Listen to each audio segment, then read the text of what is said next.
cher participant. Je m'en vais donc vous présenter un travail qu'on a fait et qui est en cours de publication dans un livre qui sort une fois par an selon des thématiques. Il est édité par l'Université de Bremen en Allemagne. C'est une recherche que j'ai effectuée avec un collègue professeur, Seri Ababakardien. Le thème de cette année porte encore sur la fiscalité en général. Nous avions proposé cet article, nous avons sollicité. Nous avons proposé cet article qui porte sur, disons, la lecture des expériences de mobilisation de ressources fiscales et qu'est-ce qui reste pour les pays africains, quels sont les efforts qu'il leur reste à faire pour accroître leurs ressources fiscales, et toujours sans distordre l'économie, comme on dit souvent, parce que plus la pression fiscale augmente, plus les conséquences peuvent apparaître sur les comportements même des agents économiques. Donc c'est ça l'esprit de cette recherche.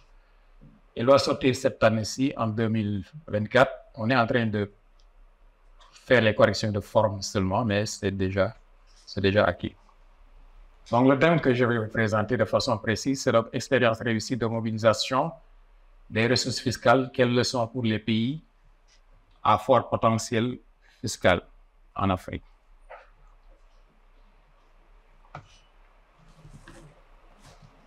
Ok, c'est bon. Donc voilà le plan de présentation. Une longue introduction. Ensuite, une présentation sur les pressions et les structures fiscales en Afrique. Ce sont vraiment des résumés, quoi. Rassurez-vous, c'est pas trop long.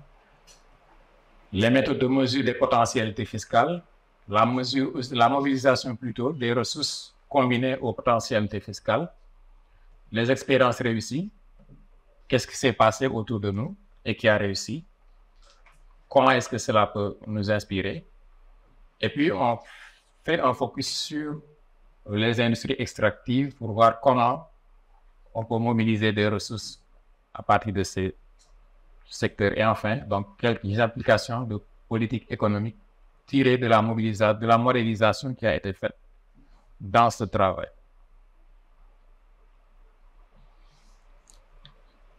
Alors, ce que l'on sait, c'est que les États africains, malheureusement, le DG vient de le dire, ne parviennent pas à accroître leur pression fiscale. La pression fiscale, c'est comme il a dit, donc le rapport entre les recettes fiscales et le PIB. Mais cette pression fiscale, elle est très faible par rapport à celle qu'on juge optimale pour le bon fonctionnement d'une économie. Donc la moyenne sur le continent est 16,6% contre 22%, 23% en Amérique latine et puis 34% pratiquement dans les pays de l'OCDE. En 2019, parce que voilà, quand on faisait le travail aussi, on avait certaines difficultés pour accéder à des données. Néanmoins, on est allé jusqu'aux données de 2022. Mais déjà, ça, c'est assez révélateur de la situation. Cela veut dire que les pays africains peuvent augmenter leurs recettes fiscales. Mais comment? C'est ça le problème.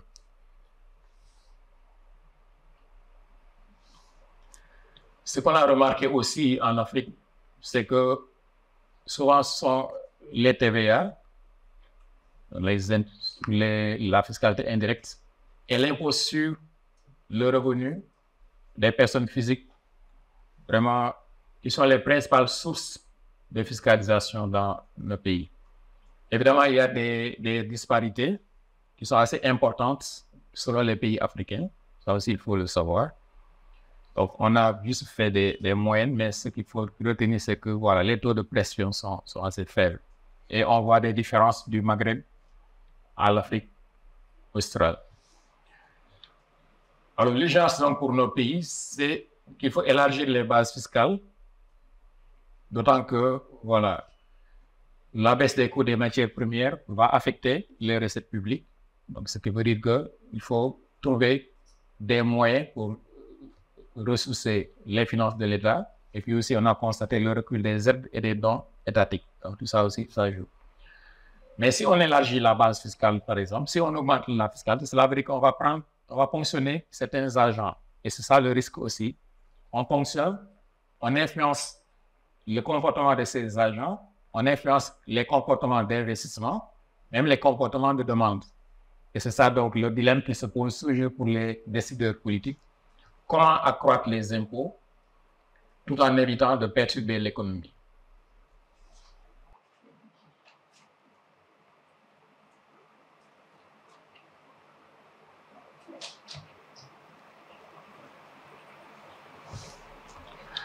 Alors, nous avons dit que la fiscalisation et la fiscalité en tout cas est assez faible en Afrique. Et qu'est-ce qui l'explique? On a essayé de trouver des réponses. Hein. Donc, on a constaté que l'étroitesse des assiettes fiscales aussi est un facteur important. Pourquoi? Parce que les économies ne sont pas trop diversifiées. Si vous avez une économie qui est essentiellement dominée par le secteur agricole, vous voyez que les États hésitent même à taxer ce secteur. C'est un secteur assez sensible. Si ces États ne sont pas assez développés sur le plan industriel, vous voyez que donc, ce qu'il faut taxer, c'est assez étroit. Évidemment, le secteur informel qu'on ne parvient pas à dominer aussi, c'est une perte de recettes que cela engendre. Et c'est pourquoi je l'ai dit tout à l'heure, que les taxes qui sont appliquées à la production et puis à la vente de la TVA, par exemple, les droits de douane, donc, représentent une part importante des recettes fiscales de nos pays. Est-ce qu'on peut maintenant modifier la tendance? Qu'est-ce qu'il faut faire? Comment? Ce sont des réflexions à mener. Évidemment, ces taxes qui représentent une part importante de la fiscalité pèsent sur les investissements. Et évidemment, décourager les investissements, cela veut dire décourager la croissance, et puis ça se répercute négativement sur les impôts. Ça devient un cercle vicieux. Néanmoins, il existe quand même en Afrique une volonté de réforme, donc ça, il faut le savoir. Mais toujours comment, on sait ce qu'on veut, on sait où l'on veut aller, mais comment y aller sans trop de dégâts, c'est ça le véritable problème. Donc, il existe une volonté de réforme en Afrique, mais est-ce qu'on peut déjà estimer nos potentialités? Est-ce qu'on a la capacité de mobilisation de ressources? Et est-ce que aussi nos administrations fiscales peuvent être rendues assez flexibles pour s'adapter surtout à la nouvelle technologie, aux nouvelles technologies, et puis pour pouvoir devenir beaucoup plus efficaces dans la collecte des recettes? Et en partant du fait que les sources traditionnelles d'approvisionnement du budget deviennent de moins en moins performantes, je l'ai dit, donc les aides qui se rétrécissent, les dons, etc., les États sont obligés maintenant d'adopter des politiques fiscales optimales. Cela amène à des questionnements. Quels sont leurs potentiels de mobilisation de recettes intérieures et quelles sont les contraintes qui s'opposent à cette mobilisation? Quelles sont les stratégies fiscales les plus efficaces, mais qui n'amènent pas de distorsion dans les économies? C'est ça l'ensemble des questionnements que l'on peut se poser.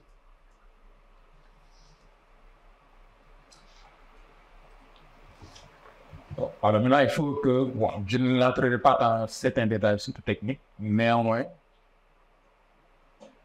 on essaie de répondre à ces questions-là par une modélisation, d'abord une présentation de la situation, contextualisation, et puis par une modélisation. Je ne vais pas trop parler de cette modélisation. Donc, parlons d'abord des pressions et structures fiscales en Afrique. Donc, la pression fiscale est un indicateur de mesure des efforts fiscaux d'un pays, et son évolution dépend de plusieurs facteurs. Je l'ai dit tout à l'heure, une économie peu diversifiée va conduire à une pression assez faible. Cela dépend aussi des contributions de ces secteurs à la création de richesses. Cela dépend de la bonne gouvernance de l'administration fiscale. Parce que dans la recherche, on a trouvé qu'une administration fiscale peu efficace engendre une faible collecte d'impôts. Et ça aussi, c'est C'est pourquoi il y a beaucoup de mesures, on verra, je n'en parlerai pas dans la présentation, mais beaucoup de pays sont amenés à bouleverser même leur administration fiscale juste pour parvenir à les rendre beaucoup plus efficaces. Je vous présente, ce n'est pas tellement visible, mais ça c'est un graphique qui montre la répartition des pressions fiscales en Afrique.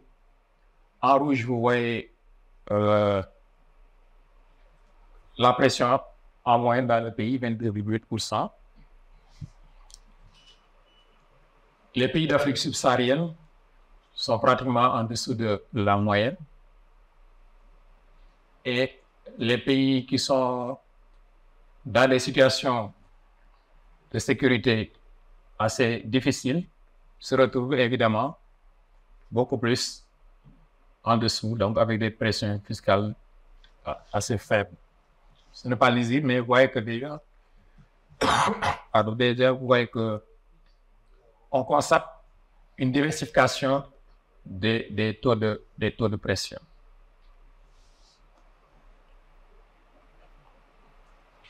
Donc, comme je dis, les pays d'Afrique subsaharienne se situent au niveau inférieur de celui de la moyenne africaine, et les pays en situation de conflit, Mali, Niger, Burkina, donc le Tchad aussi, ont de faibles taux de pression fiscale. Seulement, ce qu'on a constaté, c'est que aussi ces taux de pression fiscale sont assez rigides parce qu'ils évoluent très faiblement depuis des années, avec une certaine réticence à réduire les taux d'imposition et à étendre la base des taxes. Ça aussi, il faut le savoir parce que les hommes politiques aussi sont assez frileux quand il s'agit d'augmenter les taux de taxation. Et on a vu déjà ce qui s'est passé au Kenya parce que c'est un risque. Augmenter les taux de taxation, ça peut conduire à des mouvements sociaux. C'est pourquoi il y a une certaine prudence, en tout cas, dans la manipulation des taux de fiscalisation. C'est d'ailleurs ce qui explique que souvent les États peuvent s'adosser à des structures d'intégration pour se couvrir de ce point de vue et avoir donc des taux de taxation communs. Alors, cela signifie aussi qu'en situation de transparence absolue, la pression fiscale serait à son niveau optimal. Transparence au niveau de l'État, transparence aussi au niveau des agents. Compte tenu des moyens de l'administration fiscale, des politiques fiscales et aussi des performances économiques. Donc, il y a une situation idéale qu'on viserait.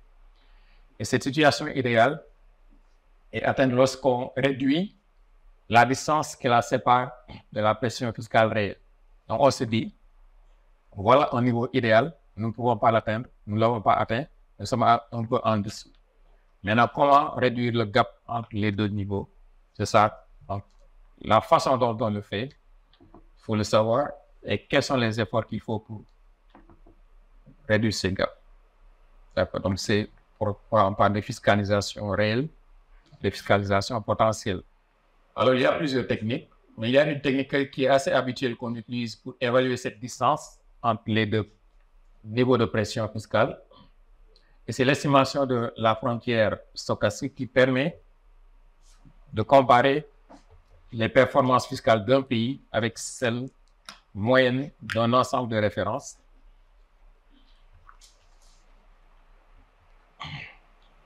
Et avec cette méthode de pression fiscale, on pense que 15% ou 20% de pression fiscale peut être baissée minimum sur le FMI ou l'UEMOA pour qu'un État puisse fonctionner normalement. Ça, juste pour l'État. Que l'État puisse fonctionner normalement. Mais si on va au-delà maintenant, ça signifie que l'État peut financer des infrastructures, financer des investissements, etc., au lieu de s'occuper uniquement de son fonctionnement, mais pour faire des dépenses qui relanceront justement la demande domestique. Alors, je vous présente un tableau où on a fait une classification des structures fiscales des pays en Afrique. Et c'est en 2020 parce que c'est difficile de collecter des données fiscales, de les traiter et de les publier. Il y a un temps, il y a un délai Cette fois, ces données sont un peu, je ne dis pas anciennes, mais 2020 jusqu'à présent, ça fait déjà 3 ans pour l'instant. Néanmoins, c'est assez révélateur, quoi.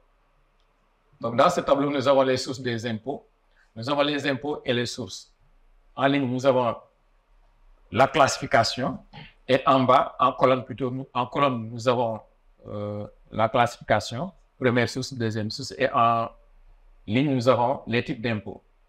Si nous prenons l'Afrique du Sud, par exemple, nous avons 36% de la fiscalité provient des impôts sur le revenu des personnes physiques. Et c'est la première source de revenus, première source de recettes fiscales en Afrique du Sud. Et si vous voyez le Cameroun, en dernière colonne, 7% sont des pourcentages. Cela signifie que au Cameroun, l'impôt sur les revenus des personnes physiques est la 6e source de revenus. Ouais, c'est assez faible quand même. Parce que voilà, si on presse les agents, on va modifier leur prévision de dépenses, leur prévision de demande, leur prévision d'investissement. L'impôt sur les bénéfices des sociétés aussi, c'est la première source de revenus au Botswana, 61%. La 3e source au Cameroun et au Cap-Vert, respectivement 15% et 20%.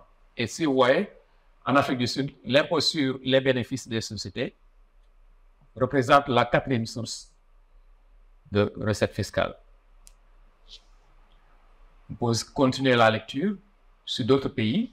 Le Cap-Vert, par exemple, la TVA, le Cap-Vert, 38%, c'est la première source. Pour le Cameroun aussi, la TVA, c'est la première source. Pour le Burkina aussi, la TVA est la première source de fiscalité, de recettes fiscales. En Afrique du Sud, après l'impôt sur les revenus, c'est plutôt la TVA qui est la 2e source de revenus, avec 24%, 35% pour le Botswana, etc. Comment mesurer les potentialités fiscales? On s'attend à ce que les pays fassent des efforts pour augmenter, pour profiter en tout cas de leur potentiel fiscal. Ce potentiel fiscal, comme je l'ai dit, c'est vraiment la situation optimale que l'on cherche à atteindre. On constate on a constaté qu'il y a des écarts assez importants qui expliquent en tout cas l'ampleur même des efforts à faire pour atteindre les niveaux optimaux. Les pays doivent s'évertuer à renforcer leur politique fiscale par le biais de réformes hardies, vraiment réformes hardies.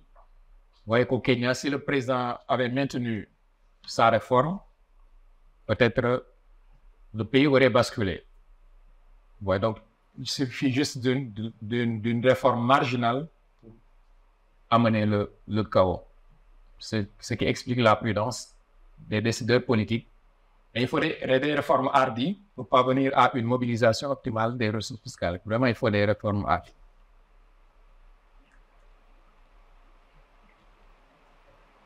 Donc, je vais juste montrer un graphique qui présente l'évolution des recettes fiscales en pourcentage du PIB, maintenant pour l'ensemble des pays d'Afrique, de notre échantillon, de 2000 à 2022. Vous voyez, il y a une certaine hardiesse qui se manifeste parce qu'il y a une tendance croissante de ces recettes mobilisées. Donc là, c'est l'évolution des pressions fiscales. Mais la tendance, elle est vraiment croissante. Elle est même linéaire, avec peut-être quelques pics et puis quelques creux aussi, qui sont souvent expliqués par le contexte international. Par exemple, la crise des subprimes dans les années 2008, tout ça joue. Néanmoins, la tendance, elle est croissante. Ça veut dire que voilà, les pays, les décideurs politiques, en tout cas, gagnent un peu plus en hardiesse sous la pression justement des nécessités de dépenses urgentes.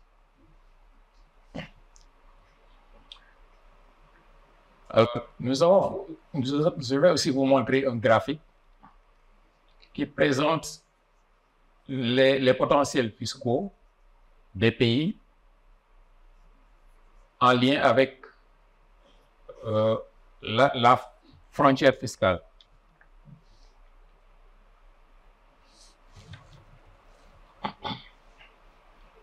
C'est ce graphique-là. C'est vraiment ce graphique qui résume toute la modélisation que nous avons eu à effectuer.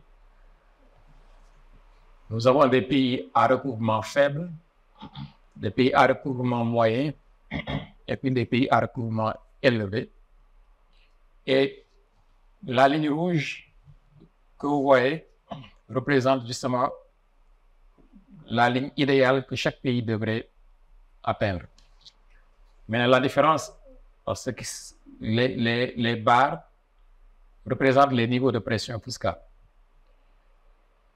Donc, cela veut dire que plus la distance entre la ligne rouge et la barre est élevée, plus l'État est amené à faire des efforts. Parce que l'idéal, c'est que les graphiques, les barres remontent pour coïncider avec la ligne rouge. Parce que la ligne rouge, c'est vraiment la frontière fiscale. Donc, là, c'est l'idéal, là, c'est la réalité. Donc, pour que l'idéal et la réalité coïncident, il faut que l'on fasse des efforts. Si vous prenez le premier pays, là-bas, Éthiopie, vous voyez, il y a une grande différence, un grand gap entre la ligne et la barre. Et si on prend le Libéria, vous voyez, le gap est très faible. Cela veut dire que le Libéria a peu d'efforts à faire pour atteindre son potentiel fiscal optimal, quoi. C'est ça l'esprit de ce graphe-là. Il a fallu beaucoup de calculs, mais pour parvenir à ça, en utilisant justement la méthode SFA. On a classé les pays aussi selon les niveaux de recouvrement. Donc, inférieur à 12%, 12, 16 et plus de 16%. Donc, les pays de l'échantillon se réunis en 3 groupes selon le niveau de recouvrement. Nous avons un groupe de faible niveau de recouvrement qui réunit l'Éthiopie, la RDC, le Malawi, l'Ouganda, le Libéria, la Côte d'Ivoire, le Cameroun, le Togo, précédé du Rwanda.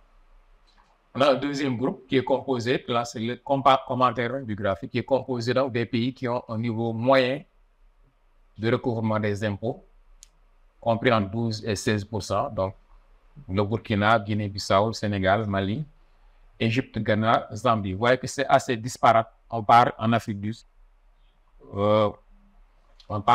Nord, on descend en Afrique du Sud, en Afrique de l'Ouest et puis en Afrique de l'Est. Donc c'est assez disparate. Et puis le troisième groupe, qui est constitué des pays qui ont un niveau élevé de recouvrement, le Kenya, le Cap-Vert, Tunisie, Maroc, l'Afrique du Sud et Namibie.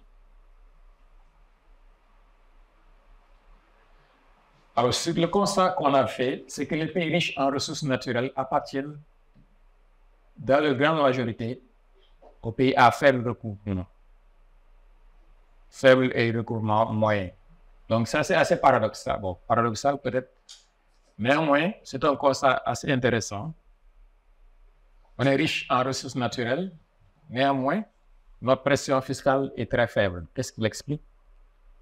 Peut-être que c'est au moment des négociations des contrats qu'il faut revoir les choses. Alors, à part la Zambie, aucun pays appartenant à ces deux premiers groupes n'arrive à atteindre le seuil minimal de pression fiscale de 15% pour le FMI, 20% pour l'UEMOA, qui permet à un État en tout cas de fonctionner normalement.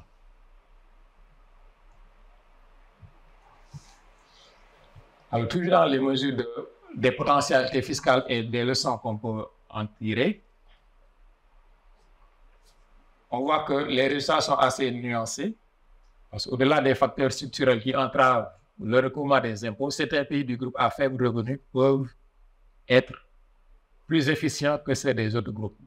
C'est pas le Libéria, qui est un tout petit pays, n'a qu'un effort marginal à faire pour atteindre son niveau optimal de mobilisation.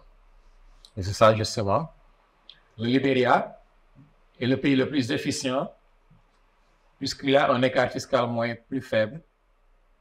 Il est à 1,80% du PIB. Donc cela veut dire que si les autorités du Libéria parviennent à mobiliser des recettes supplémentaires qui sont à peu près à 2% de leur PIB. Maintenant, elles amèneront le pays, à quoi ces autorités politiques, elles amèneront le pays à une situation optimale où on peut maintenir sans distordre l'économie. La Zambie aussi a un peu de potentiel fiscal et donc peu d'efforts à faire, donc Guinée-Bissau. Les autres pays ayant un écart fiscal inférieur à 4%, donc on va mobiliser 4% de plus du PIB, sont respectivement le Mali, Burkina, Malawi et Kenya. En revanche, maintenant, tous les autres pays enregistrent un écart fiscal supérieur à 4%. Comme RDC, Tunisie, sont les pays qui ont beaucoup plus d'efforts à faire pour réduire le gap d'inefficience. Donc, en définitive, les pays de notre échantillon, 22 pays, les pays de notre échantillon doivent améliorer très sensiblement le fonctionnement de leur système fiscal pour non seulement réduire substantiellement, voire supprimer les écarts fiscaux dont on a parlé, mais aussi et surtout mobiliser des ressources conséquentes pour assurer le financement de leur programme de développement. Donc, retenez que, voilà, des efforts sont à faire. Tous les pays doivent faire des efforts, mais les niveaux d'efforts vont différer. Et aussi une forte mobilisation des recettes fiscales. Donc, un grand effort passe inéluctablement par la maîtrise des facteurs structurels sous-jacents, plus particulièrement, et c'est très difficile, la réduction du poids de l'impôt, du poids de l'informel dans l'économie, l'accroissement de l'efficacité du gouvernement et l'ouverture au commerce international. Ce sont vraiment des éléments clés, en tout cas, pour réduire le gap, réduire les efforts fiscaux. L'idéal est de savoir comment on peut accroître les recettes fiscales tout en évitant d'affecter négativement les activités économiques, comme j'en ai parlé tout à l'heure, en respectant aussi certains critères que sont l'équité, la justice, l'efficience et la confiance. Parce que ce sont des éléments dont il faut tenir compte. Il y a toute une littérature sur ces éléments-là, surtout sur l'équité fiscale. Comment est-ce qu'on peut être amené à traiter de la même manière les agents qui ont les mêmes niveaux de vie et comment est-ce qu'on peut aussi réduire grâce à la fiscalité les différences de niveau de vie. Tout ça relève de l'équité, c'est pourquoi on parle parfois d'équité horizontale et d'équité verticale. Donc les États sont obligés de trouver des stratégies pour mettre en place des systèmes fiscaux durables, mais aussi viables, mais ils sont confrontés à des difficultés pour augmenter les taux de croissance des recettes fiscales. Alors, selon le CDE, 2/3 des économies en développement ont du mal à augmenter leurs impôts à plus de 15% du PIB. Le CDE suppose qu'il faut 15% pour que l'État fonctionne normalement. On s'est intéressé aux expériences réussies, aux stratégies de mobilisation possibles dans le secteur des mines et des minerais. Alors maintenant, quelles sont les expériences qui sont réussies et qui peuvent inspirer? Déjà, comme première expérience, il faut que l'on parvienne à mieux évaluer les transferts au sein des entreprises transnationales. Le fait est que les entreprises qui viennent, qui sont ouvertes sur plusieurs pays, utilisent des stratagèmes, des stratégies pour contourner la fiscalisation de leurs produits. Par exemple, elles se font des prêts entre elles, sachant que les intérêts ne sont pas souvent imposables. Ça aussi, ça leur permet de détourner les profits qu'elles vont faire. C'est pourquoi il faut un bon contrôle maintenant des investissements directs étrangers. Maintenant, il y a des États qui sont devenus conscients qu'il faut arrêter cette pratique, comme Sierra Leone et Kenya. Parce que maintenant, ils sont conscients que ce sont des pertes, des détournements de recettes au profit de l'État que ces transnationales font. Il faut aussi taxer les bénéfices rapatriés par les entreprises minières. Ces bénéfices sont non seulement sous-évalués par les entreprises, mais aussi ils sont parfois hors du champ même de la taxation, selon des clauses préalables à l'investissement, surtout dans le secteur minier. Parce que nous, ce qu'on a constaté, c'est que le secteur minier est le secteur où les États font beaucoup plus de pertes.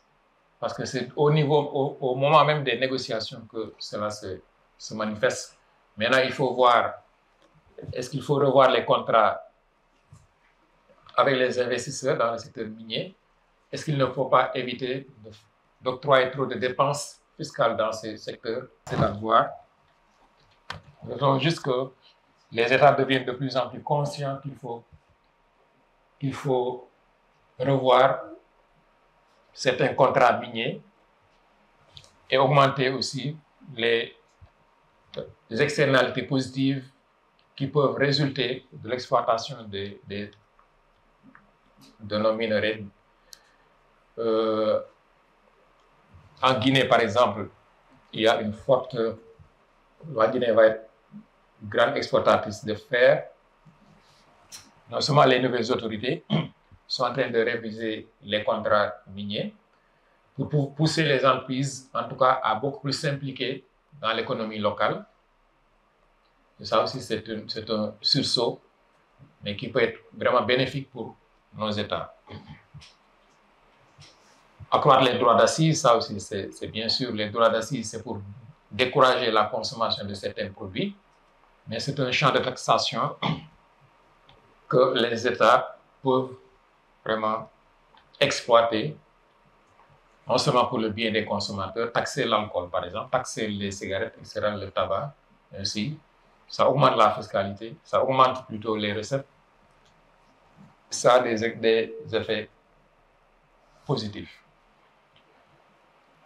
Diminuer les dépenses fiscales faites au profit des investisseurs, parce que souvent aussi les États, pour encourager les investisseurs à venir au niveau de leur pays, sont amenés à leur octroyer certaines exonérations. Ces exonérations sont des pertes de l'État, ce sont des dépenses fiscales. Et là aussi, il faut essayer de faire des efforts pour non seulement attirer, mais ne pas octroyer beaucoup trop d'exonérations. Mieux appliquer la TVA aussi, c'est une stratégie. Le contrôle des opérations d'achat et de vente est indispensable sur la base de facturation fidèle et transparente, parce qu'il y a assez de corruption à ce niveau-là. Donc, c'est d'où l'intérêt vraiment d'une administration fiscale efficace et bien intégrée.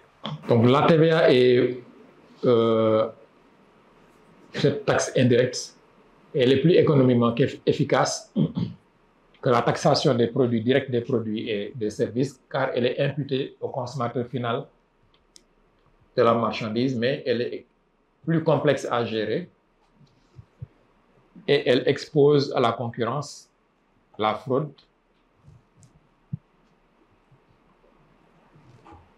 parce que voilà, elle est remboursée. Maintenant, il y a certains États qui ont décidé de ne plus rembourser le TVA. Taxer encore plus les citoyens nantis, ça aussi c'est une stratégie. Ce n'est pas facile, parce que ce sont ces citoyens nantis-là qui parfois drainent un peu l'économie, donc des secteurs. Mais ce n'est pas une grande forme d'imposition généralisée en Afrique. Néanmoins, il y a de grandes pertes de richesses qui sont constatées au niveau du continent. Augmenter la taxation de la propriété immobilière urbaine, ça aussi c'est une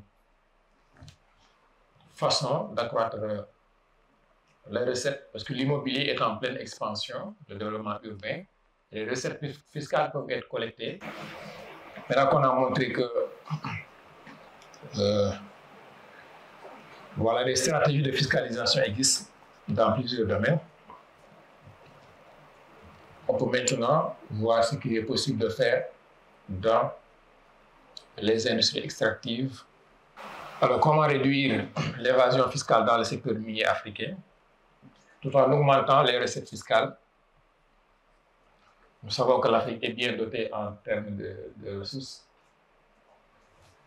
Étant le continent est, par exemple, le deuxième producteur mondial d'or, mais ne tire pas un profit équitable de ses ressources.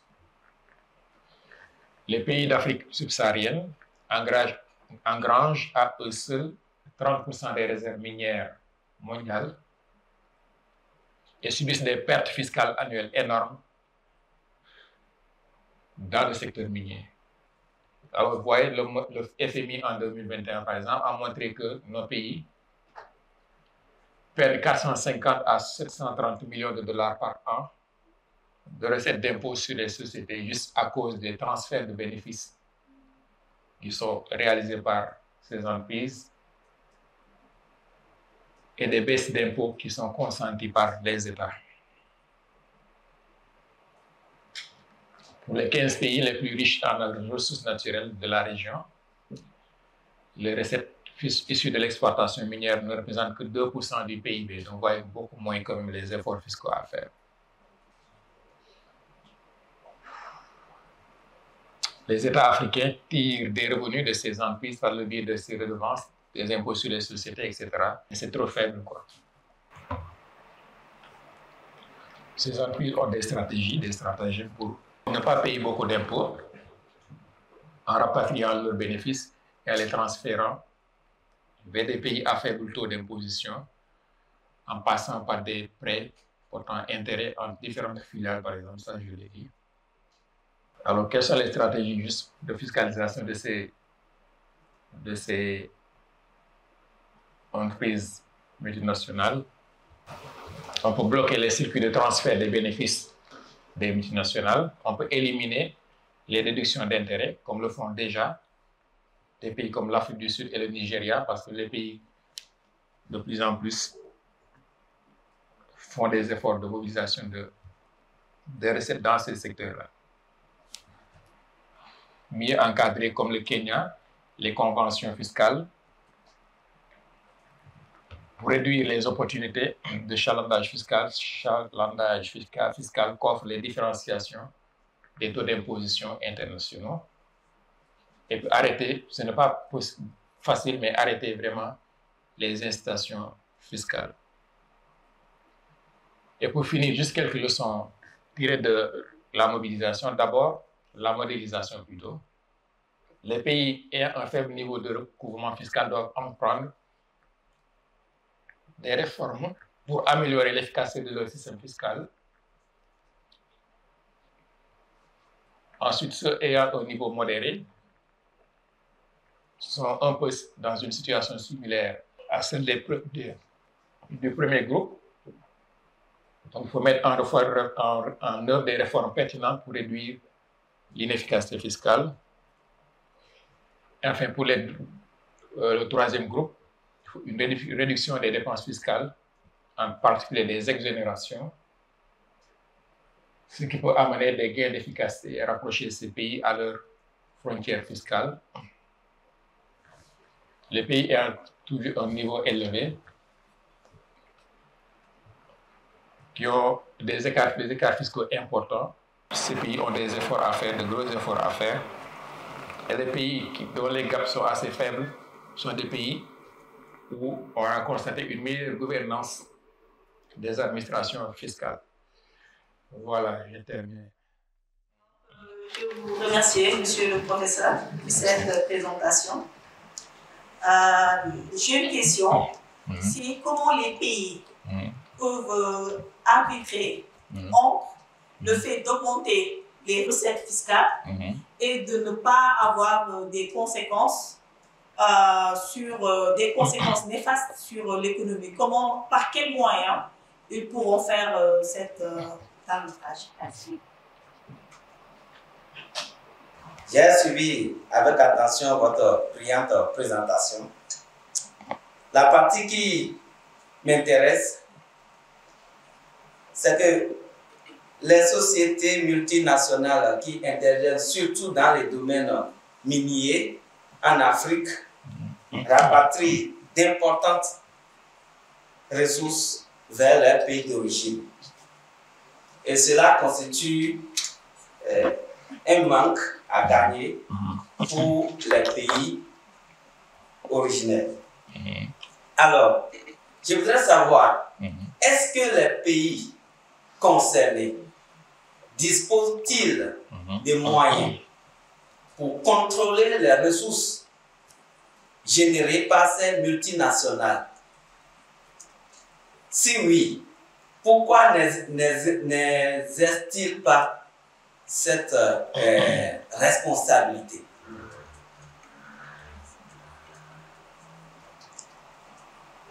Ma deuxième question, les pays perdent jusqu'à 450 millions de dollars par an sur les ressources fiscales. Étant donné que nos administrations fiscales regorgent d'assez d'élites, qu'est-ce qui peut expliquer ce constat alors que nous savons tous que nos pays ont besoin de ressources pour financer leurs projets? La clé de tout ça, c'est que est-ce que vous savez qu'en France, on n'ose pas exploiter le pétrole? Aucune entreprise n'a le droit d'exploiter le pétrole qui se trouve en France. Les entreprises françaises vont à l'extérieur pour exploiter le pétrole des pays africains, par exemple. Mais c'est parce que ce pays dispose de la technologie d'exploitation des ressources pétrolières et nous n'avons pas cette technologie. Et c'est ça qui est l'explication, la principale explication du fait que nos ressources minières sont exploitées par d'autres, comme vous dites, donc les ressources sont rapatriées vers d'autres sphères. Et ce gap de technologie qui explique la faiblesse de nos pays. C'est ce gap de technologie. Parce que si nous pouvions développer nos propres technologies, exploiter nous-mêmes nos ressources, là, on ne serait pas amené à avoir des difficultés en cas de mobilisation de ressources à partir du secteur minier. Et c'est ça la clé du problème. C'est ce qui explique que voilà, nous ne pouvons pas récolter beaucoup de recettes fiscales à partir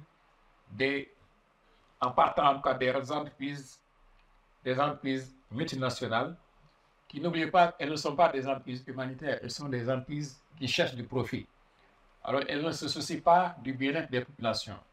Elles se soucient plutôt des revenus à distribuer à leurs actionnaires. D'accord.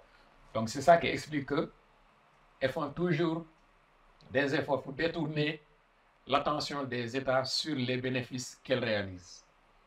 Ça aussi, il faut le savoir. C'est pourquoi maintenant, j'ai parlé tout à l'heure de stratagème.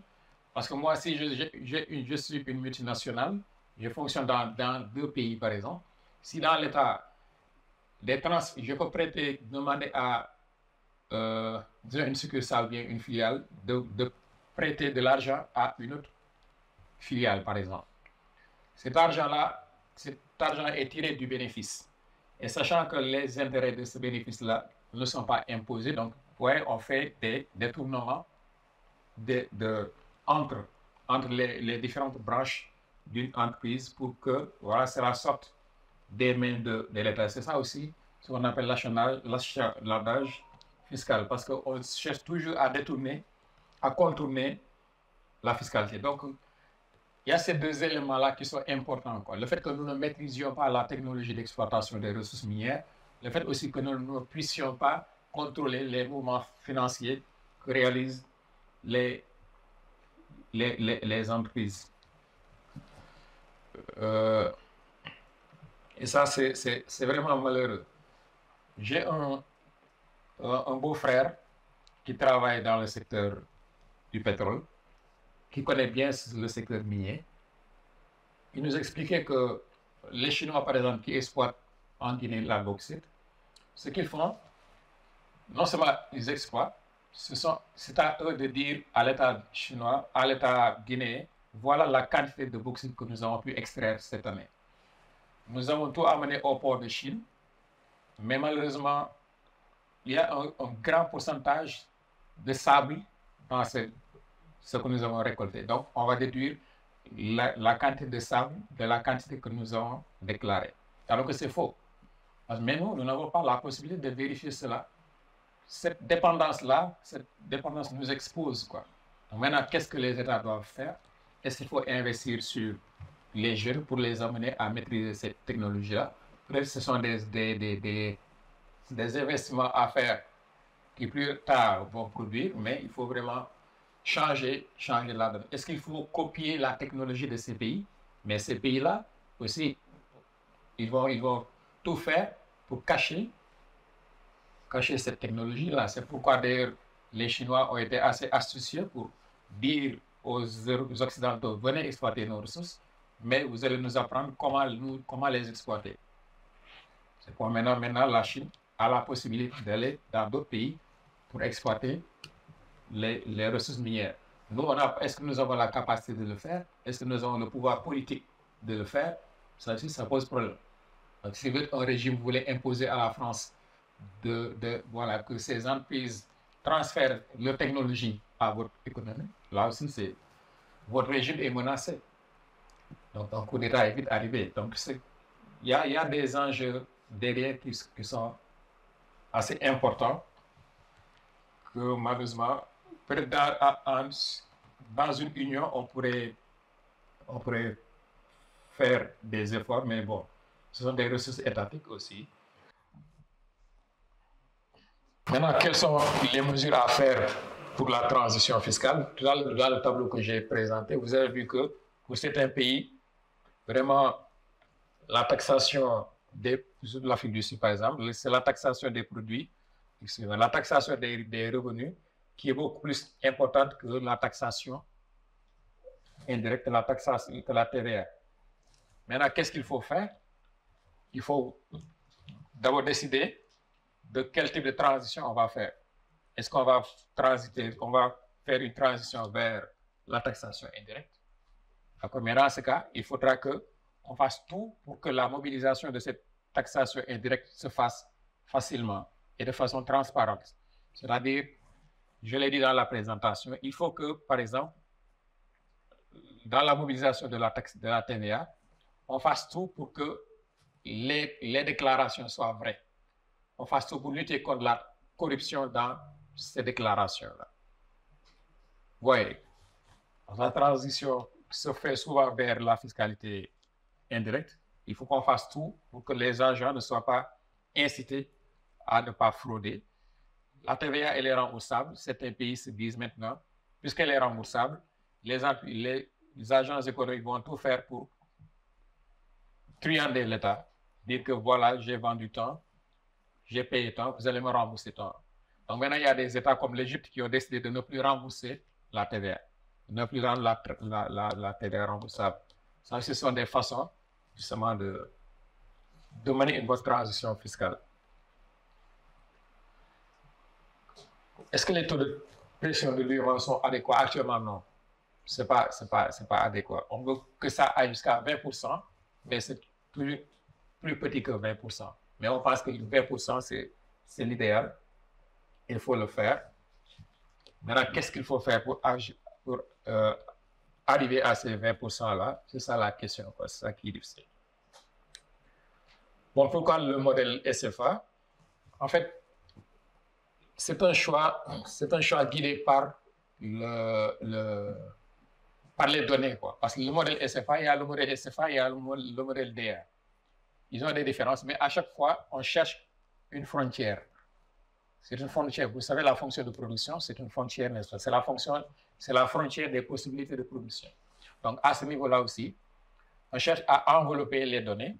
On utilise soit la méthode DIA, soit la méthode SFA. Mais la méthode SFA, elle est recommandée parce que nous avons des données de plusieurs pays sur plusieurs variables, alors que ce n'est pas possible avec la méthode DIA.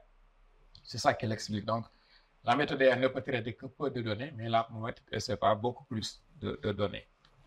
Donc, plus les données sont nombreuses, plus on est poussé à utiliser cette méthode-là. L'autre explication, c'est qu'on peut se retrouver avec des données aberrantes. Pour des pays comme Guinée-Bissau, on peut avoir des données qui sont aberrantes, mais la méthode SFA n'est pas influencé par les données aberrantes, quoi. Alors que c'est le cas pour les données, la méthode DEA.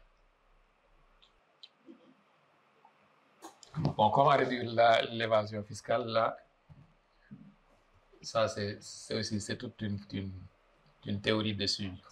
J'ai un docteur qui a travaillé, qui a soutenu sa thèse sur l'évasion fiscale, mais c'est extraordinaire, quoi. Mais bon, là, on entre dans le domaine des hors-la-loi. Bon, il faut des contrôles, évidemment. Il y a beaucoup de choses à faire pour l'évasion fiscale, mais au moins, ce qu'il faut savoir, c'est qu'il y a une conscience internationale. Donc, il y a même des structures internationales qui essaient de lutter contre l'évasion fiscale, mais aussi contre le blanchiment de l'argent. Et tout ça, grâce à la technologie. La technologie, maintenant, est quand même un grand moyen de contrôle de l'évasion fiscale. On ne peut pas bloquer les bénéfices des entreprises minières parce qu'elles sont là pour réaliser des bénéfices. Donc, on ne peut pas bien bloquer ces bénéfices. Mais ce qu'on veut plutôt, c'est les amener à déclarer les vrais bénéfices pour que l'on puisse les taxer.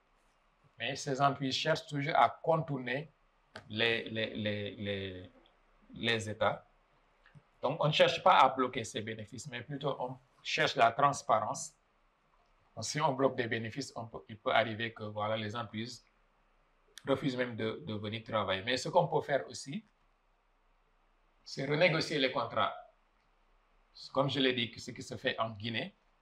Actuellement, la Guinée a signé un contrat avec des entreprises chinoises et singapouriennes d'exploitation des mineurs de fer du Simandou. Mais c'est à concurrence de 15 milliards de dollars. Parce que ces contrats, maintenant, sont bien ficelés.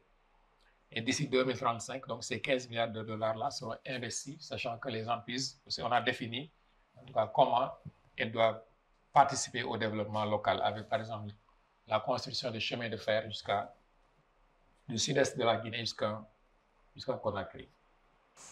Ma question se situe à deux niveaux. Premièrement, nous savons que le FMI et la Banque mondiale recommandent aux pays africains d'accroître leurs recettes fiscales via les recettes fiscales intérieures. Et l'accent est souvent mis sur la TVA. Et nous savons également que la TVA est un impôt qui est appliqué sur la consommation finale. Et sachant que nos économies ne sont pas des économies de marché, Ah, si, ce sont des économies de marché. Donc, quand je parle d'économie de marché, si nous faisons la comparaison avec, par exemple, les pays développés tels que les pays de l'OCDE. Okay, donc c'est une question de développement. Oui, c'est une question de développement, effectivement. Et l'accès est mis sur la TVA comme étant le pivot de la transition fiscale. Est-ce que la TVA, ce que je voudrais savoir, est-ce que la TVA, dans le contexte africain, est-ce que la TVA pourrait réellement constituer le pivot de notre transition fiscale? Et sinon, quelles sont les autres natures d'impôts, par exemple, dans le contexte africain, sur lesquels on pourrait mettre l'accent pour aller vers la transition fiscale inclusive? La deuxième question, elle est relative à l'augmentation de la taxation de la propriété immobilière urbaine. Nous savons que Arthur Laffer a démontré que trop d'impôts tue l'impôt. Et en augmentant la taxation de la propriété immobilière urbaine, est-ce que cette augmentation ne va-t-elle pas créer des distorsions au niveau de notre économie? Et cette augmentation également ne va-t-elle pas créer une source d'évasion fiscale et donc perte de recettes pour l'État? Merci. est-ce que la TVA peut constituer le pivot de la transition? Ça dépend vraiment du niveau de richesse, quoi. Parce que vous avez vu tout à l'heure que l'Afrique du Sud, pour ce pays, la première composante de sa structure fiscale, c'est l'impôt sur les richesses, c'est l'impôt sur les revenus. Mais nous, est-ce que nous avons la capacité d'imposer les revenus? C'est ça le problème. Parce qu'on le fait de façon, cet impôt direct-là, c'est souvent pratiqué sur les agents de l'État. Vous le savez mieux que moi-même, quoi. Donc, puisque le secteur informel nous échappe. Donc, pour le moment, pour nous, en tout cas, la transition fiscale ne peut passer que par la TVA, quoi. Donc, quand on atteindra un niveau de transparence où le secteur informel va disparaître, que les richesses augmenteront, là, on peut maintenant pivoter vers les revenus, la taxation des revenus. Oui, évidemment, toute taxation perturbe un secteur, hein, parce que comme j'ai dit dès le début, que la taxation va influencer les comportements des agents. Donc, si on taxe le secteur immobilier, là aussi, on va décourager forcément les investisseurs. Maintenant, est-ce qu'on va taxer dans le secteur les entreprises, mais les individus qui sont dans le secteur, mais qui sont qui cherchent à faire des profits? Bien, est-ce qu'on va taxer l'habitation? Mais je pense que la taxation dans le secteur immobilier va beaucoup plus viser les exploitants, quoi. Dans le secteur, ceux qui exploitent le secteur pour réaliser des bénéfices, quoi. Donc, les propriétaires d'immeubles, etc., qui louent. Donc, ils sont beaucoup plus visés que les individus qui construisent pour habiter. Tu vois ce que je veux dire? Donc, il y a des gens qui exploitent le secteur à des fins économiques. Il y a des gens qui utilisent le secteur uniquement pour habiter. Donc, la taxation, si elle s'applique, elle sera certainement beaucoup plus lourde sur ceux qui sont des investisseurs dans le secteur, quoi. Maintenant, évidemment, taxer, c'est décourager. Ça, c'est sûr. Donc, fortement taxer ces investisseurs-là, c'est aussi les amener, soit les décourager, soit les amener à pratiquer des coûts de location qui sont plus élevés et finalement, qui va payer? Voilà, ça se répercute sur le consommateur, quoi. C'est cet arbitrage-là à faire aussi. Oui, la tendance croissante de l'évolution des graphiques aussi. Bon, c'est vrai que les recettes fiscales, elles sont tirées des activités économiques, quoi. Donc, avec les augmentations des PIB, les recettes fiscales aussi, l'augmentation de la richesse coïncide avec l'augmentation justement des recettes, quoi. C'est uniquement ça, quoi. Parce qu'il y a une corrélation entre les activités économiques et les recettes qu'on reçoit. Donc, plus le PIB augmente, plus la base fiscale augmente, quoi. C'est ça qui explique la tendance croissante. Voilà, je pense que j'ai fait le tour. Donc, merci à tout le monde.